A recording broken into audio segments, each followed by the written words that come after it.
Jagan Narsipatnam పర్యటనతో AP రాజకీయం మరొకసారి వేడెక్కింది. మాకవరం పాలెం మెడికల్ కాలేజీ పరిశీలనకు శ్రీకారం చుట్టగా పోలీసులు షరతులతో కూడినటువంటి అనుమతి ఇచ్చారు. కానీ వైసీపీ శ్రేణులు మాత్రం తమ అభిమాన నాయకుడికి స్వాగతం పలికేందుకు భారీగా తరలివచ్చారు. గత పర్యటనలో రిపీట్ అయినటువంటి సీనే ఇక్కడ కూడా కనిపిస్తుంది. వైసీపీ ఏమాత్రం వెనక్కు తగ్గకుండా జన సమీకరణ చేసింది. ఇక జగన్ పర్యటన పైన ప్రభుత్వం విమర్శలు గుప్పిస్తుంది. టీడీపీ నేతలు మండిపడుతున్నారు. ఇదంతా పక్కన పెడితే జగన్ పర్యటనలో కనిపిస్తున్న ఓ ఫ్లెక్సీ ఇప్పుడు అందరి దృష్టిని ఆకర్షిస్తుంది. మెడికల్ కాలేజీ పరిశీలనకు జగన్ వెళుతున్న సమయంలో డాక్టర్ సుధాకర్ పేరుతో ఫ్లెక్సీలు ఏర్పాటు చేయడం తీవ్ర కలకలం రేపుతుంది. మాకవరం పాలెం మెడికల్ కాలేజీ పరిశీలనకు వెళుతున్న సమయంలో ఆయన వెళ్లే మార్గంలో పెద్ద ఎత్తున ఫ్లెక్సీలు ఏర్పాటయ్యాయి.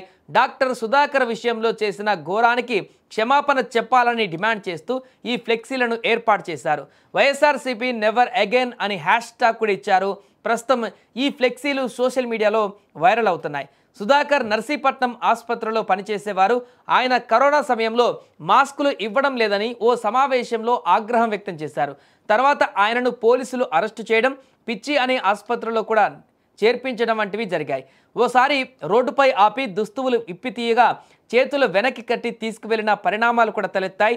అప్పట్లోనే దేశవ్యాప్తంగా డాక్టర్ సుధాకర్తో వ్యవహరించినటువంటి తీరుపైన దుమారం రేగింది. ఈ ఘటనపైన సిబిఐ విచారణకు కూడా హైకోర్టు ఆదేశించింది. ఆ విచారణను సీల్డ్ కవర్లో సిబిఐ సమర్పించింది.